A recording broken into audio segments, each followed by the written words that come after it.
Demas, thank you for coming, man. This means a lot. It's really special. You and I have been friends for quite a while. I think it's what now, 8-9 years, something like that. All started in a yoga studio. In the yoga studio, that's right. Yeah. I hope we can talk a little bit about that too. Just so anyone watching this has a little context. It's not only because I love you, respect you, that I wanted to have this chat, but also I just have always seen you as a maverick of sorts.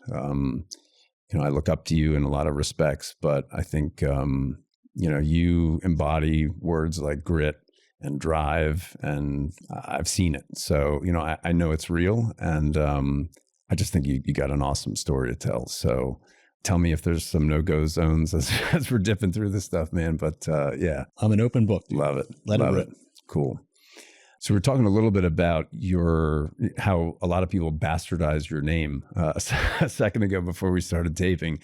And I thought we'd start there just because it's an interesting thing for me with anybody's story.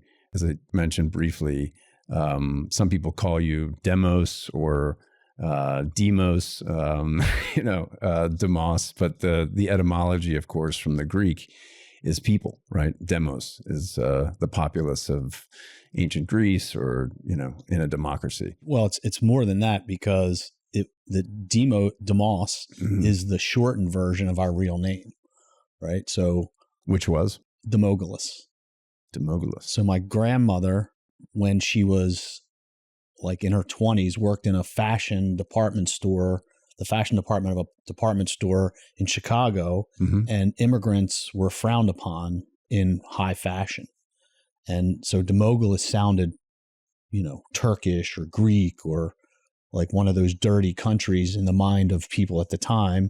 Demos sounded French and cleaner. And so she changed our name to Demos. And this was about what year?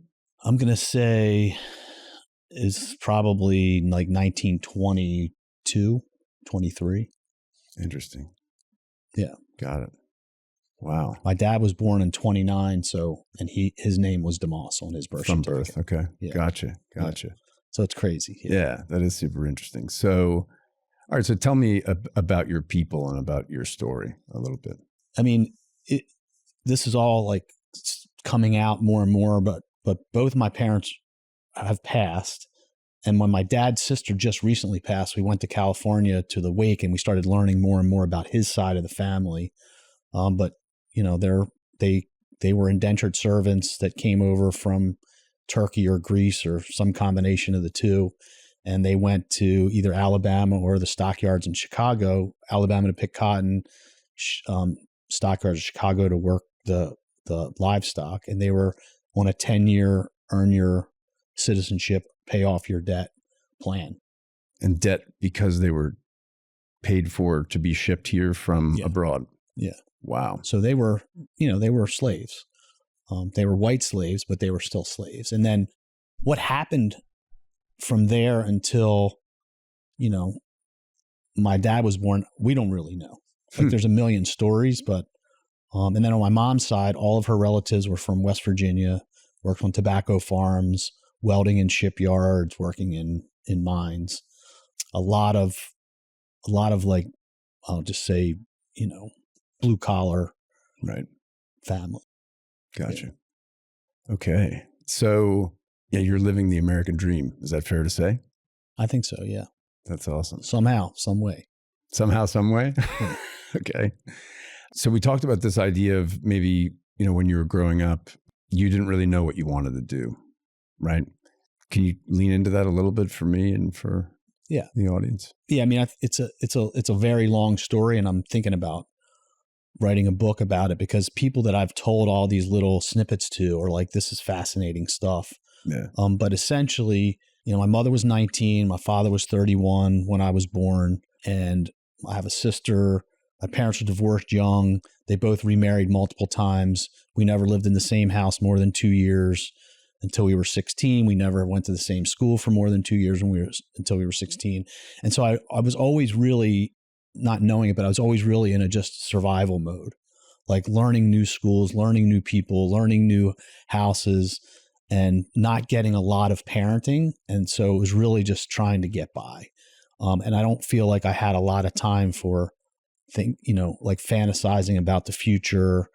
I was always in an environment where I didn't know people, and I was struggling with my education and social skills and all these things. So I never really had a plan. I just felt like my parents, my mother especially, we lived with my mother most of the time, and we were either super poor or super wealthy. And I always felt like that was fleeting. And so I was always looking for a way to just have some cash in my pocket and be able to make a living. And I always felt like that was more important than the what. Yeah. Or the how, right? What the job was didn't matter. It was just like, how can I make some money?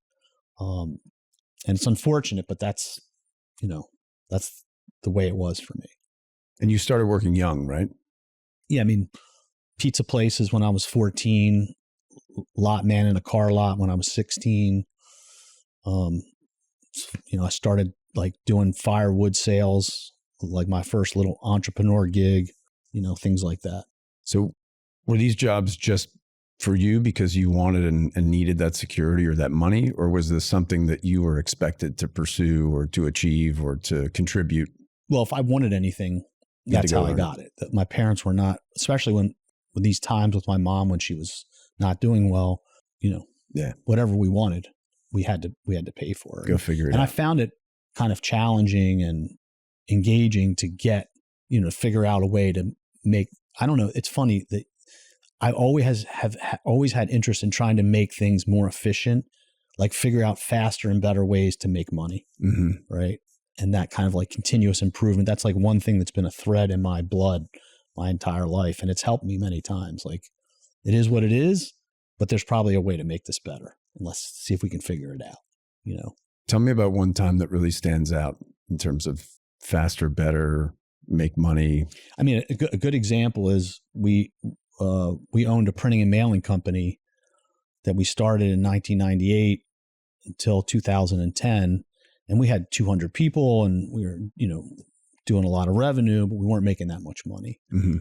And when I left there, I realized that the people further up the food chain, like the agency that was handling the client and getting the work and then outsourcing it to the printing and mailing, they were making all the money. And I was like, let me try that, right? Let me try and apply the skills I learned here to this new business. And that worked pretty well. So just following threads. Yeah.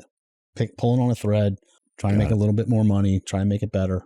Was there someone or something that inspired a vision of success for you?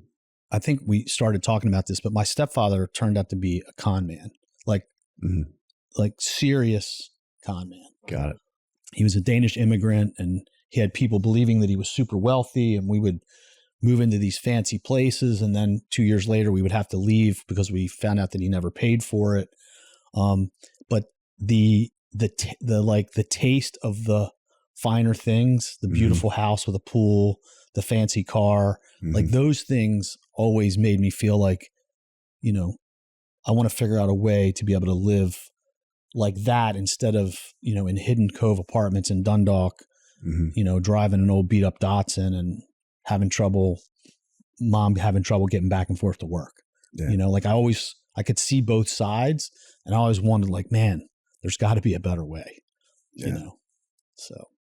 And so you've landed there now. I don't want to fast forward to the future too much, but you landed there now because you just recently retired. So definitely, I think I'm interested in your perspectives on things too. But before we started taping, you're talking about the period where you're in college, you had to think fast on your feet again, and think about being efficient and join the Army. And thanks again for your service and everyone else. I know you raised money for it. And I just thought it'd be lovely to hear your take on, what it was like being in the Army and whatever lessons you learned from that. So, yeah. So I went into the military because I needed a way to pay for college. Right. So I don't want to come off as this like super patriotic, joined the military because it was the right thing to do kind of thing. I did it out of, I felt like necessity, but it was a cool experience in a lot of ways. But I also didn't like it very much. And I'll talk about both sides. So like a good example is like the military will just push you physically. So in our officer basic training over 3 months, we basically came to a point where we could run 10 miles in formation. And I'd never run, 2 miles. And so to be in that kind of to learn that you can just keep pushing and pushing and pushing and adapt and overcome was really cool. I learned how to jump out of airplanes, made it through airborne school. And then, I got my assignments, and I think what I didn't like about it was I don't like being told what to do. It's in my nature. I'm stubborn. And if I think I know what's better and someone's telling me, it drove me crazy. And I did well in the military. I left in, I think, 1990 as a captain. But I can't look back and say that I really enjoyed it. I learned a lot of stuff about how to deal with all different kinds of people, both people that I worked for and people that worked for me. I learned how to really push through, sleepless nights and difficult conditions. But I always had this drive to do something on my own, right? But I never knew how, and I never had any resources to do it, but it was always in the back of my mind. The one thing that happened in the military that really bummed me out and pissed me off all at the same time was you're not supposed to hang out with enlisted people. You're an officer. And I had a really good friend who was an NCO, and we raced dirt bikes together and caravaned around to parties and stuff. And we had to keep it on the lowdown. And one night we went to a party and it was out of hand, and we were only in there for like long enough to open the door, be like, holy shit, this is a bad scene, and leave. And within a couple of days, something happened at the party. And within a couple of days, we got pulled in for interviews. And basically I was reprimanded for not doing the right thing, which was I saw bad things happening and I should have reported it, and I didn't. Got it. And I've always felt like there's this really fine line there that, yeah, that was what the rule was, but it affected my career. Got it. So again, being in a situation where other people are controlling what I can and can't do was just really awkward for me. I felt like, like a dog in a cage. But when I left there, I went to work for somebody else. Okay. Went to work as a sales guy in a chemical company, and that's what started my real desire to be an entrepreneur. We had right when R12 was becoming illegal, like the refrigerant R12 was being replaced by R22. My company had this yard full of R12 that they wanted to sell, and they put a special commission plan on it. And they were expecting each sales guy to sell 1 or 2 containers. Well, I sold the whole yard to a guy in North Carolina, and my commission check was supposed to be, back then, like $80,000. And when the commission checks got cut that month, there was no commission in it. And I went and saw my boss, and he was like, oh, we had to change the commission plan because of, blah, blah, blah, whatever. Sorry. And that I was just like, oh, you bastards. Like, this is not fair, right? I did it. Yeah. Then they promoted me to sales manager to make up for it. And I saw more of the inner workings. They reorganized the company once a year for 5 years. And the 5th year, they reorganized back to the way we were the first year. And I was like, I got to get out of here. Like, this is insane. Yeah. And that's when I started my first real company. I started right after that. So. Wow. And what was that? So they were back then, compressed natural gas powered vehicles was like a big thing. And people were trying to prove that the emissions were less than gasoline and all this stuff. And they were just taking CNG right out of the pipeline, putting it in cylinders, and then running these cars off of it. But the components of the CNG were not standardized. So I came up with a standard mixture that could be the basis of all the testing, and just tried to sell that, which didn't work in the beginning. So I went broke. I quit my job, started this company, went broke, lost my house, got divorced, and then I got my first order, right? And by then I had already started another job as a sales guy. So I experienced the entrepreneur's highs and lows in that journey, but it really wasn't that bad. Wasn't that bad. That's it. It was hard. In the moment, I'm sure. In the moment, it was, like I always tell people, I sat in my basement and stressed out for 3 months. I should have just gone on vacation. because the same thing would have happened, you know? But yeah, so I started getting orders for these things, and I was making like $30,000 or $40,000 a month while I was working as a sales guy at a chemical company. And I banked that money, and that kind of helped me launch my next company, which I started with one of my friends in, I think, 1998. Talk to me a little bit about that moment when it feels like you're losing everything. I guess we hear this a lot, right? I mean, in speaking with entrepreneurs, I hear this a lot, where you almost have to flirt with failure in order to see the plane not crash and succeed. Did it test your conviction that you wanted to work for yourself? Of course. I mean, yeah, every day you're like, is this the right decision? I mean, I was living in a house on a golf course with a convertible and a motorcycle and money in the bank and a wife. And, you know, I was playing, you know, that life. Right. And then 3 months later, 4 months later, I was broke. I sold everything, and I had to move into a shitty rental in the city, and I had to, you know, buy a crappy car that I was afraid to let my friends see, but I couldn't stop going. And I think that's, people always ask me, like, what's the difference between success and failures? You know, you just got to keep pushing. Right. And I just kept pushing. And so I took a job as a sales guy. I went all the way back to like entry-level sales. Mm-hmm. I mean, it felt terrible. I didn't want to do it. Yeah. I felt like I took the best choice that I had and started, you know, hustling again. Pick yourself up by the bootstraps. Yeah. But I mean, it's part of like, I mean, I'm only 61 and I'm retiring, and people are like, oh, you're too young to retire. But I'm like, yeah, but if you have lived that thing that I've lived, where I've had to rebuild myself 3 or 4 or 5 times. Yeah. Like I'm ready for. You've expended the energy. Yeah. Like I burnt that to a crisp. Yeah. And I need a little freedom and a little peace. And so what might not be a good time to retire for other people feels awesome to me. Like I'm ready. Yeah. Whether I have enough money or not, who cares? I'll figure that out later. I just need a year to, you know, decompress and do some things that I want to do, not things that I have to do, you know? Yeah. It's interesting you talk about that. So I think I'm going to attribute it to Churchill, because he said most clever things in the English language, but I think his definition of success was going from failure to failure without a loss of enthusiasm. Yeah. Right. And I've always seen you as someone who has enthusiasm. You're just dialed in, for lack of a better expression. Right. And it doesn't matter. It's just that metronome inside. Keep going. Right. Well, it's also like, I think it's lived experiences. Like at the time I got divorced this one time, I remember like being devastated and saying, this is the worst thing that could ever happen in my life. And then, you know, 5 years later, meeting the most amazing woman, getting married, and saying, well, that never would have happened if I wouldn't have gotten divorced the first time. So while I thought it was the worst thing, it was actually the best thing. Right. You know, and I think that perspective is, you know, allowing that to happen, and then being like, hey, some bad things just happen, but maybe they're good things. I don't know. But this is the facts. This is where I am. I got to figure out what to do next and just do it instead of worrying about it. Yeah. I mean, I'm a big worrier, but I've worried enough. I love that.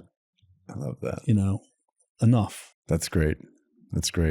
So did you gather mentors for yourself along the way? I mean, you said you didn't have any as a kid, but were there people who were pivotal as you were rolling from one thing to the next? Not really. So this has been an inner voice for you. It's been an inner voice. I mean, and again, you know, it's hard to make sense of without hearing the whole story. But, you know, I joined the Army, I was married, I had a kid, then I was divorced, you know, so I had that whole thing kind of like happening that was dragging on my psyche while I was trying to be a good Army officer, you know, so no one ever even really explained to me like that mentors could help. And I never really thought about it. I can look back and remember a couple of guys in the military giving me some unsolicited advice and thinking to myself, now I should have listened to them. What was the unsolicited advice? I think that the biggest one is this thing with the NCO and the officers hanging out. Like I had people say, you know, this is going to cost you. If you get caught, this is going to cost you. Yeah. And I just ignored them because I thought, I like him. He's a cool guy. I get along with him. We have things in common. Just because he has chevrons instead of bars doesn't mean he's any different than me. So those kind of norms I've not followed them. But yeah, I don't think I ever really had a mentor. I think I joined the Entrepreneurs Organization in like 2008, and I think that provided some of that for me. It's like other people that are like you in different industries. I think that was helpful. But yeah, a lot of people can look back and say, oh, so-and-so was my mentor. No, I don't have that. That's fair. This betting on yourself, and also, as you said just a moment ago, being a little bit unconventional in your construct of what that is. I think it's important to lean into it while we discuss money, right? As a component of wealth and a wealthy life. Obviously, money loomed large for you, I'll say, based on what you've told us. But talk to me a little bit about how you do it differently, because I feel like there are archetypes that I run into a lot in my business, right? It's either people have been in the public markets or they're big real estate investors, et cetera, et cetera. But as an entrepreneur, of course, you're betting heavily on yourself.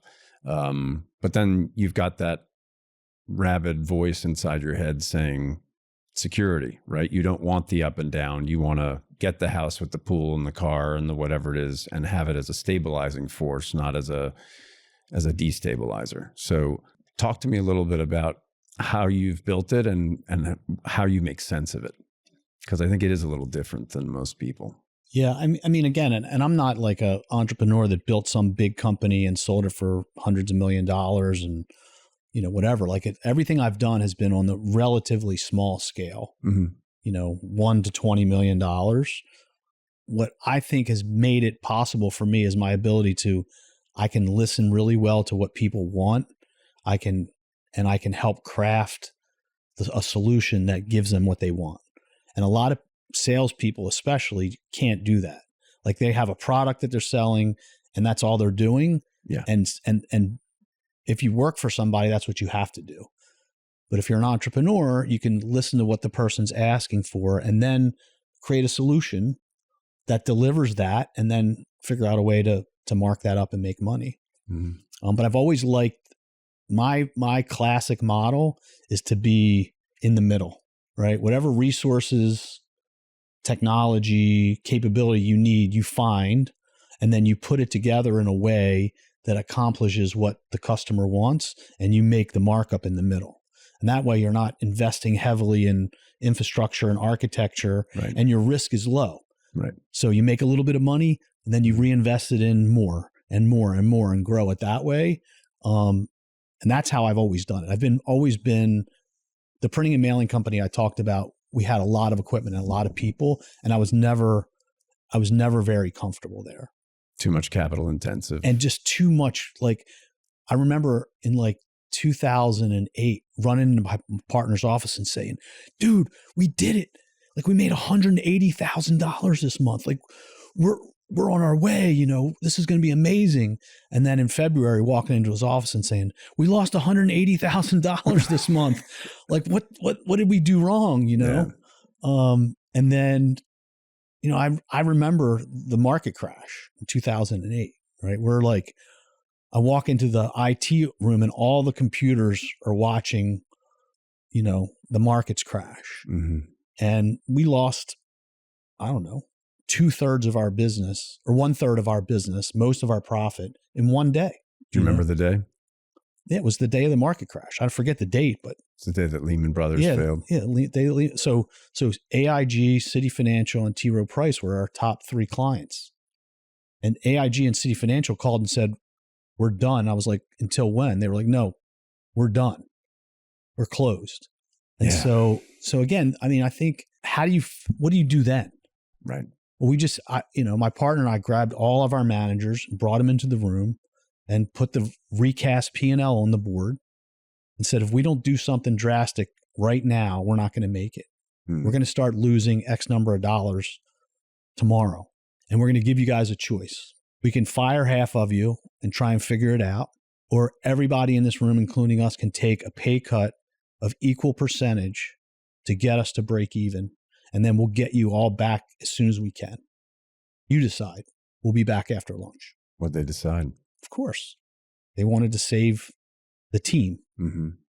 and themselves, Mm-hmm. right? The known of a percentage of income loss versus the unknown of who stays and who goes Right. was super powerful. And it worked. Yeah. I mean, somehow it worked. And I've always felt like never give up. There's got to be another way. Let's figure it out. No. I don't want to pick at the scab, but that partnership of yours then went horribly wrong, Yeah. right? Yeah. How long after the financial crisis was that? 2 years, 2.5 years. Yeah.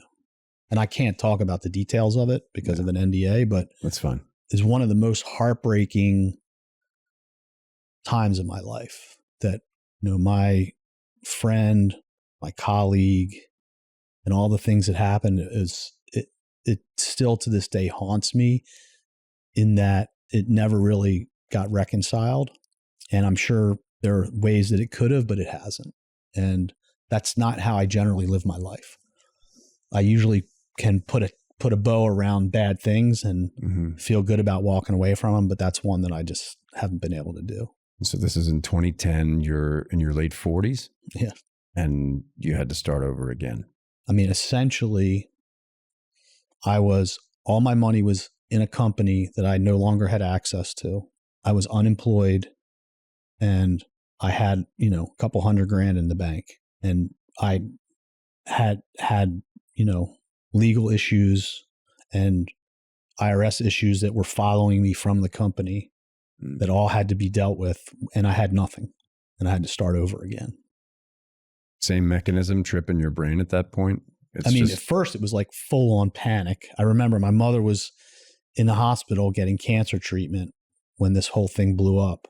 And I went and sat with her, and that helped me kind of gain some perspective because we knew she wasn't going to be around much longer.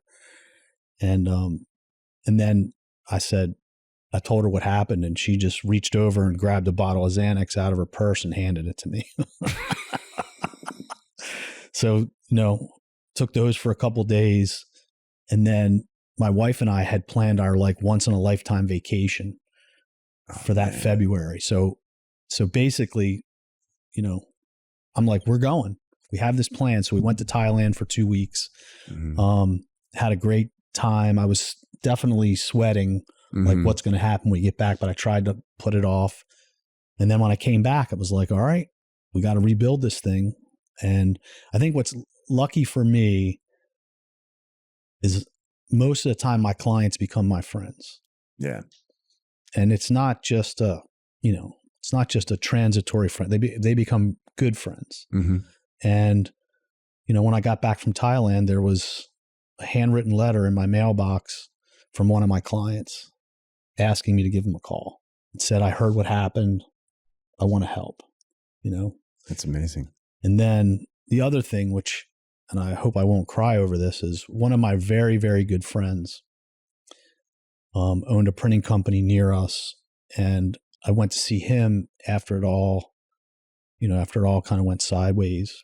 It had been a few months, and I was in a very awkward situation because of this thing with the IRS. And my friend just handed me an envelope and said, pay me back when you can. And, he said, don't open it while you're here, but I got you, wrote me a big check.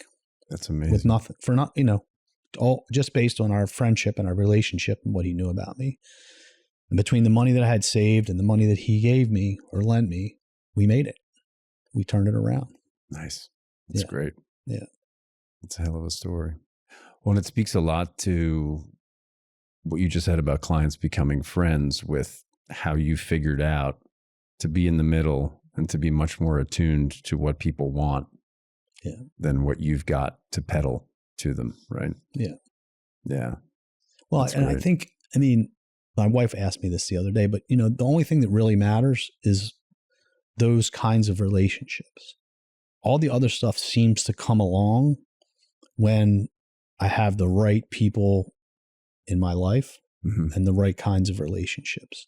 When I'm surrounded by toxic people and it's all about money and transactions and what they're getting and what I'm getting and whatever, it's always been so transitory.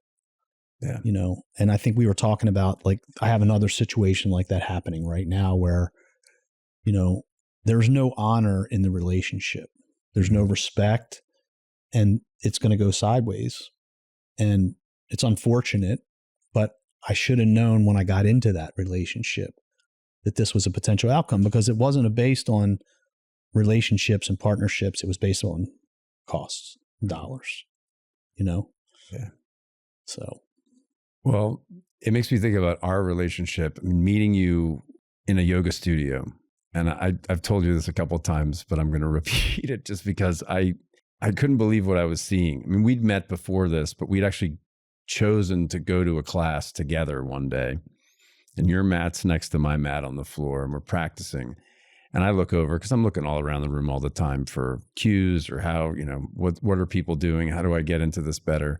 And you're sitting there with one hand texting on your phone during yoga class. And I thought to myself, how is this guy running two different parallel programs in his head at the same time? Yeah. So I guess I never asked you, whatever got you into a yoga studio? Because well, first of all, I just want to say that parallel path in my brain has always been there.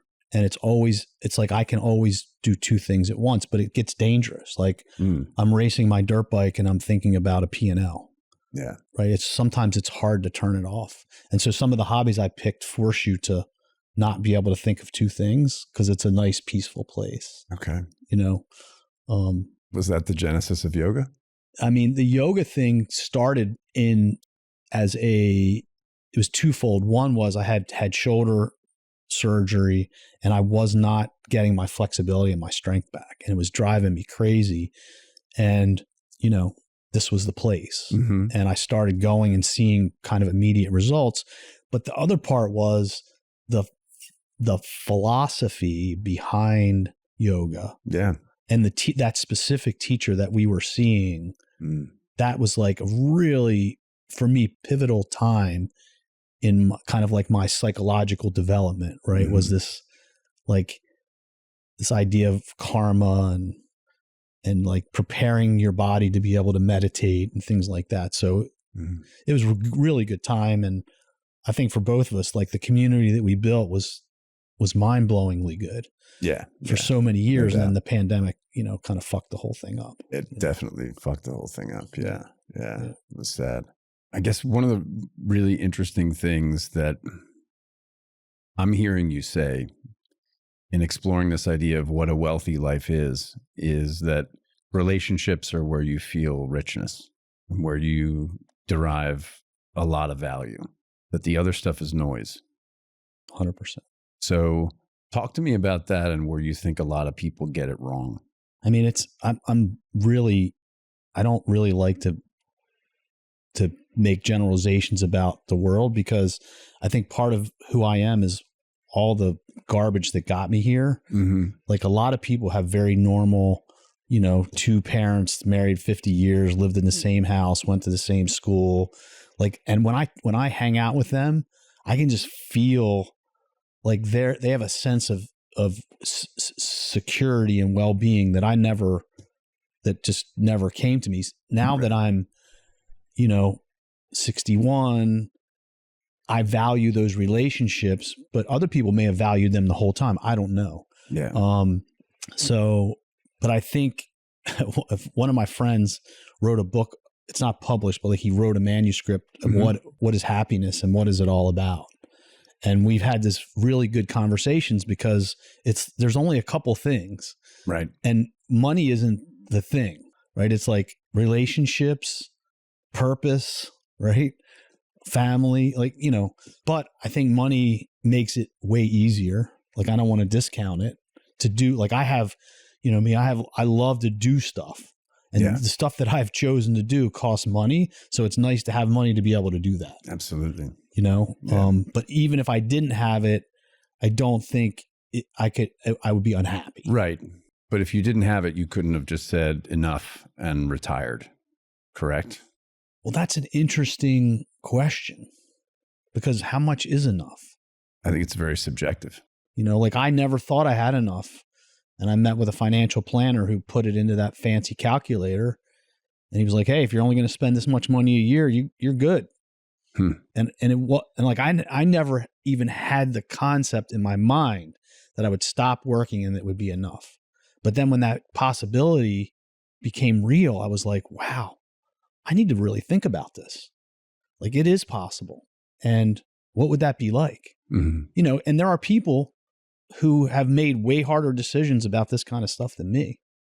Of course. You know, like my daughter, she had a thriving business and she decided to close it and rebuild an RV and drive around the country and explore how to write a book. Well, think about the courage that it takes to put all of that surety aside.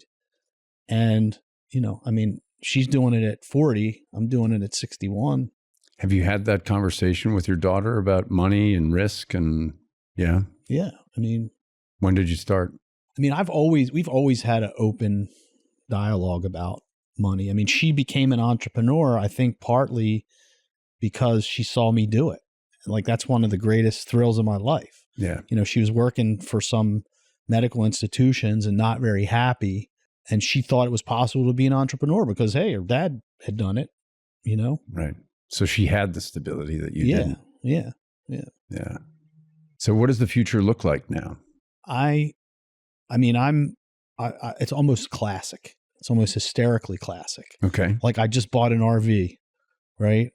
And my hobbies are e-mountain biking, dirt biking, tracking cars, hiking, exploring.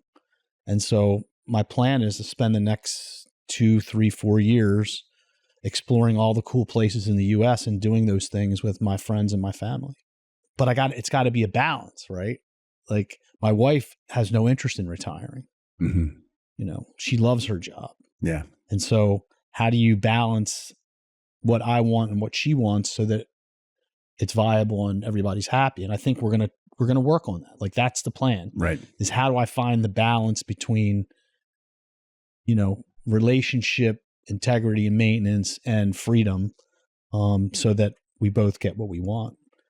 And the idea at this point is I'll go somewhere and then I'll fly home for a few weeks. Okay. Do stuff from home. Then, you know, when she goes to visit her dad, fly back, get in the RV, check something else out. But my daughter's name is Cassidy. And Cass and I talk about this. We call it surfing the wave. Like I just want to, whatever the wave is that comes up, I just want to surf it.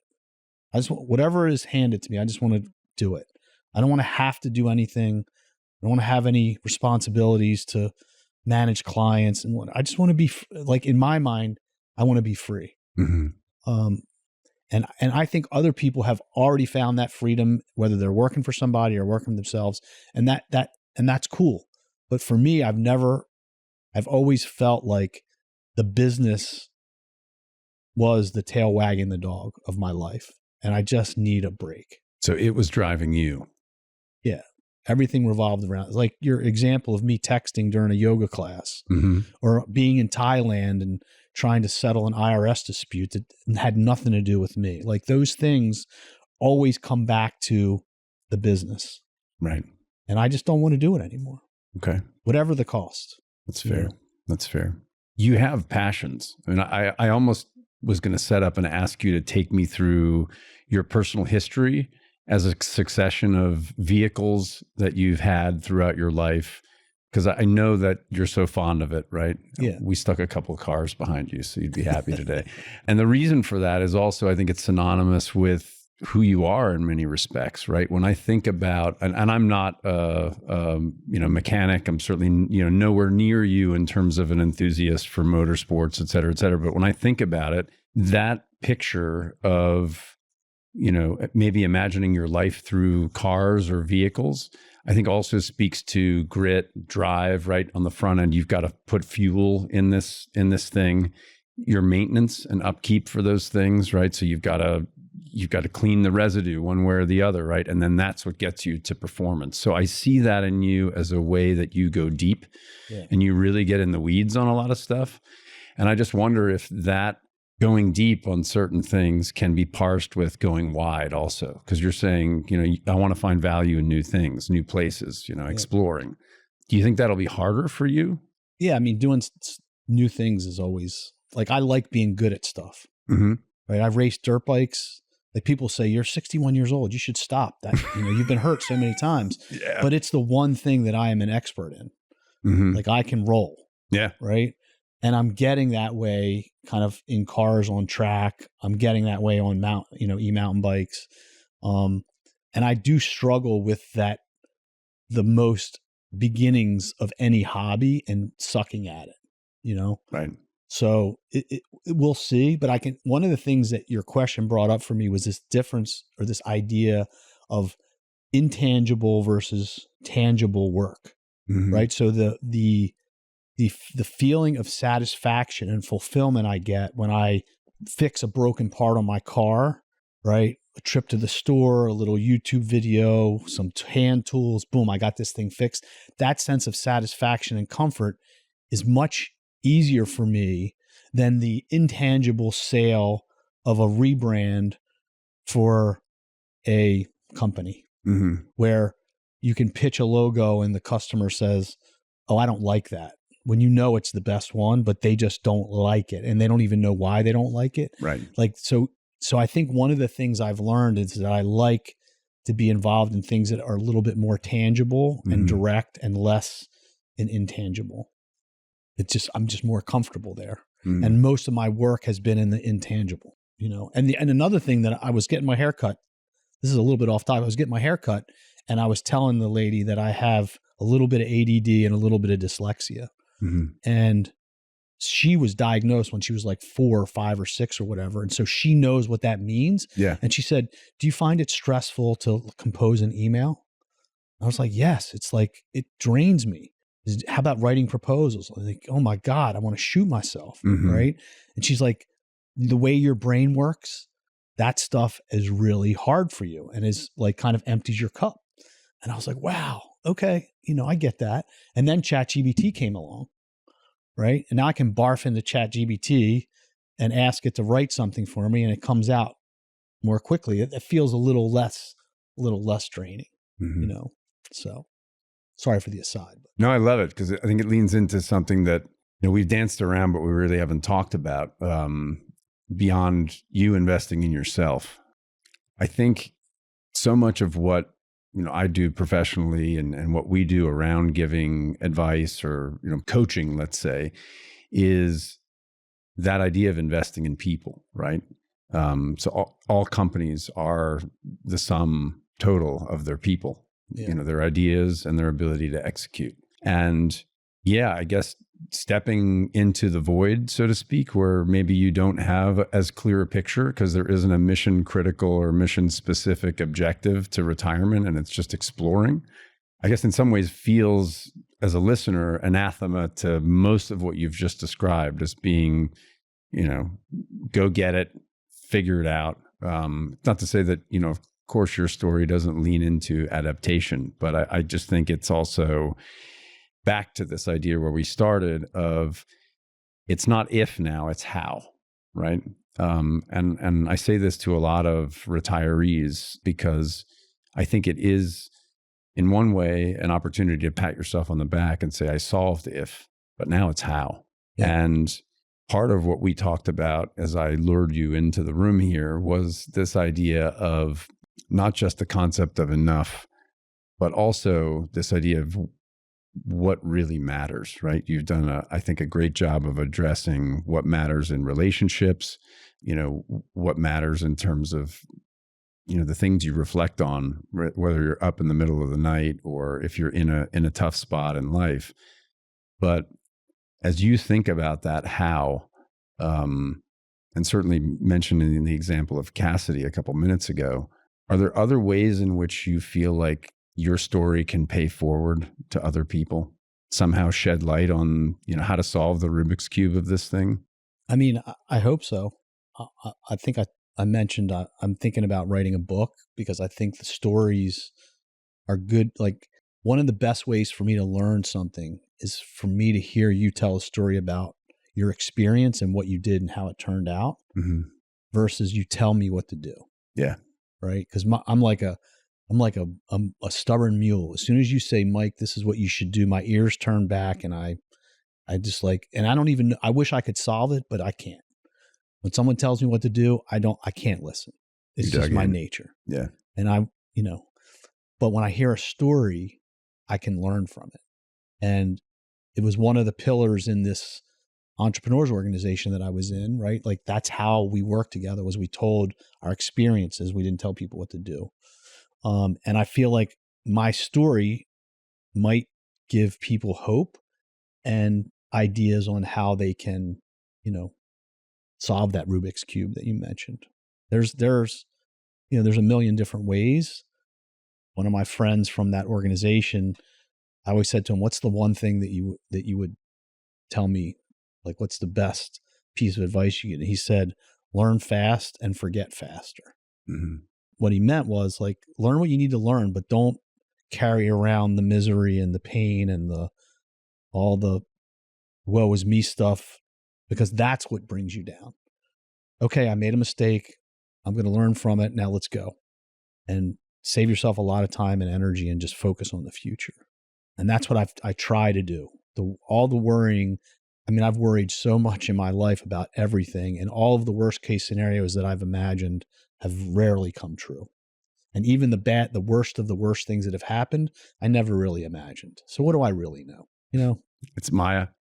It's Maya. Yeah. It's chaos, right? Yeah. The world is full of chaos. So what's the last chapter in your book? How does it end? I'm working on it, right? Like, I think for me, it's like, it's surfing the wave, finding the true peace that is available to me, without thinking about money and work and customers and all that stuff. I want to be a better husband, a better father, I'm a grandfather to 2 right now. I want to, lean into that. One of them, thanks to you for the introduction of my son to his wife. That's the kind of stuff that I want to do. And work has just been way too consuming for me. And it might just be my personality, but others may be able to handle it better. But for me, it's time for something new. Yeah, you don't think fun will be too consuming? I already say to people, I don't know how I had time to work. That's great. And I'm just barely retired. You know? Yeah, that's great. And I've asked a lot of people along the way in the last 5 years, do they regret retiring? And I haven't had anyone say yes. So I'm hopeful that that's, same for me. Yeah. Yeah. Any mentors in retirement? It's funny. That word doesn't resonate with me much, but I would say, yes, I have some amazing friends like you and other people that are, super helpful in helping me navigate whatever issues come up. But yeah, I don't really have a mentor. Okay. Bad word. I'll have to go back to the thesaurus on that one. Yeah. What do you think it'll take to convince your wife, Jeannie, to retire with you? There is no chance. Same as you. Can't tell her what to do? No. Okay. And I think it's why we're so solid, right? I completely respect her point of view and her opinion for what's best for her and what she wants to do. And I'm happy to support that. It's different from what I want, but she supports what I want too. And we'll figure it out. She helps kids. Yeah. Who have been through really bad stuff. She gets a lot, she gets a lot out of that. Mm-hmm. And if I loved my job as much as she did, maybe I would still be working. Yeah. Yeah. So she's not retiring, and it's okay. Yeah. Okay. Does you being very solid together ever dance around the topic of money? Yeah. I think money's always been difficult in all of my relationships and my current relationship. I'm super happy for you that you solved the quantitative stuff, right? And I'd love to be a support to you to help the qualitative stuff in any way, possible. I think it can be the beast in the room, in terms of the money conversation. It's a finite resource and it makes life a lot easier and we all need it. But I also think, knowing you and your, at least half of your genealogy, right, through your dad, right, you're looking at 35 years, right? And so I've never seen someone who's in their 90s do surfs, but if you could do it, man, more power to you, brother. More power to you. Yeah, I mean, you got, again, this is something I've talked to people about. You know, so my dad lived to be 94, right? Mm-hmm. I grabbed him when he was in I think it was right around his 80th birthday, and I basically highly suggested that he move in with us, and he stayed with us the rest of his life. Yeah. And no matter what the fantasy is about traveling the world and doing all this stuff, each year that he got older, he wanted his world to be smaller mm-hmm. and less, it cost less money. Mm-hmm. And all he really, you know, in the end, I always joke, like, you know, go to Wegmans, get some stuff to make a salad and some stuff for dinner, you know, fiddle fart around the house, cut the lawn, have dinner with your family, maybe watch Wheel of Fortune. Some tennis. Watch some tennis or some football or some baseball. Yeah.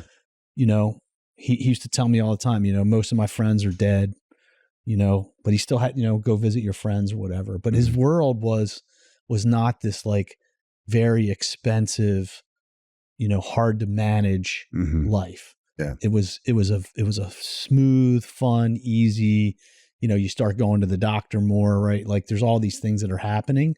And so for me, I feel like I'm 61, I'll say till 75. So I got 13, 14 years of a lot of spending that I need to manage. And then after that, yeah, they call it the go years. Yeah. Then the slow go years. Then the no go years. Yeah. I mean, yeah. And I think that one of the challenges, one of the things that I think about is that we were talking about happiness and purpose, right? Mm-hmm. So right now I've got some purpose. I've got the grandkids. I've got the hobbies, you know, I got my wife and those things. But I remember seeing my dad struggle. Like he loved to cut the grass. You know, like I bought him a special lawnmower that worked for him and he could cut the grass and he loved being out there. And, you know, near the end, like I'd look out the window and he's got a crate and a box and a chain and trying to like haul his ass into the lawnmower because that was his purpose. Right. Yeah. And when he couldn't do that anymore, you could see him struggling, you know? Yeah. And then he couldn't make dinner anymore. Right. And like, so as his inability to have a purpose evolved, he became less and less happy and less interested in living. Yeah. And then near the end, you know, he was in the hospital a lot. He was struggling and he was just tired of it. Yeah. He's like, hey guys, enough. Right. Right. And that's the no-go years. Yeah. Right? And so I want to honor what I learned from him by doing it now. Yeah. No, I think it's amazing that you embodied this example of what I saw a lot when I lived in Europe, but I rarely see in America, which is having multiple generations of your family in one place. Yeah. Right. So it wasn't just your dad. You also had your kids at home, right? You had Michael at home, you had Cassidy at home, grandkids at home. Yeah. And you made the decision to do those things at a time when a lot of other stuff in your life was out of whack. Yeah. So, you know, I'd love to hear a little more about what that was all like from your perspective too. I mean, you said it earlier. You said sometimes the hardest thing to do and the right thing to do are the same thing. Mm-hmm. And I think everybody can see it. Everybody can see the right thing to do. And I was just like, there's something inside of me that was like, this is the right thing to do. You have to do this no matter what. Like you can't, I mean, there's a long story to it, but my dad was living with my half brother, and, you know, my half brother was being abusive and it was unhealthy and unhelpful. And I was just unwilling to let that continue. You know, like I was like, I'm going to put a stop to this. And I think, you know, it's part of being the oldest complex where you think you can solve all the problems or whatever. You mean the oldest child? Oldest child, yeah. Yeah. But, you know, with our kids too, like I want them around as long as I can. That's great. You know, what would you tell people who consciously make decisions to miss that opportunity, like the one you had with your dad? I mean, I guess it depends on their getting along, because some people hate their parents. Yeah. But, you know, I'll just tell it through my story. My relationship with my father was not very good for many, many years. He was not a good dad. He left me in, abusive, difficult situations when he could have saved me and he didn't. And I hated him for it. Mm-hmm. And he made decisions about what to do with his time and energy that did not include my sister and I for many years. But I kept the relationship going and in the end was able to have a really good reconciliation and relationship with him that I never would have had if he didn't live with me. I mean, I used to tell people I would hug him and he felt like hugging that chair. Like he was like made of steel, you know? But there were things I needed to learn from him that you can't learn by going to dinner once in a while. And, when the story about when I broke up with my partner that we talked about earlier, and I came home and I was like distraught and freaked out and Dad, and I'm telling him the story and he's like, don't worry about it, son. Just get another fucking job. It's like, I've had 100 jobs. It's just money. Just get another job. Like his view of the world, he was born in 1929. Yeah. He was raised during the Depression. He joined the Navy when he was 16 because it was the right thing to do. Like he was hard as a rock. And so the way that I took his behavior as a young child was part of who he was. Yeah.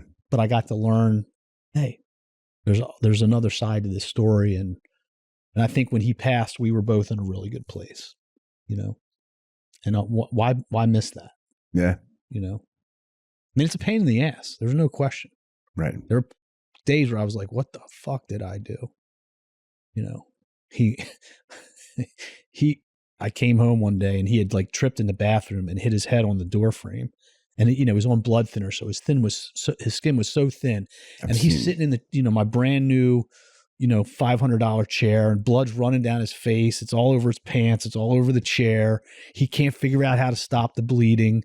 I'm late for whatever, and I just got to go into full on nurse mode and figure out how to I'm like got that glue stuff on his head to try and it was whatever. The whole thing was hysterical, and we cleaned the house up, and it was fine. Yeah, but like. Is that really that bad? I mean, people have dogs that are harder to manage than that. I've got one if you want one. Yeah, I know you do. Definitely. We had a dog and we lived in Hampstead, and he was running it. We just had the whole house painted like these special paints on the wall and done by artists, and it was really beautiful. And the dogs, when he went in the house, his tail got caught, like smacked in the screen door, and it cracked his tail and it started bleeding. And he was the happiest fucking dog you ever saw. And he's running all over the house, wagging his tail, going to see everybody. And blood is just, I mean, it was all over the place, like all over the place. Crime scene. Yeah, it was like a crime scene. Wow. I'm like tackling with a blanket, dragging him outside. But, Yeah. Now you got a story to tell. Yeah, now you got a story to tell. Yeah, that's awesome. Well, I hope you get lots of stories to gather and tell along the way, man. I've appreciated the time very much. And I hope a lot of people can benefit from your story. So thanks for coming in, brother. I hope so. Yeah. Thank you. All right. Thanks, everybody. Thank you for listening to The Brian Turner Show. We hope you enjoyed our conversation and learned something from it. We ask that you please share our stories with others and help us meet people who embody living the wealthy life. In the spirit of full disclosure, the topics discussed on this podcast and the opinions expressed should not be considered investment advice. Guests are not compensated for their appearance on The Brian Turner Show. Thank you again for your listenership. Be well.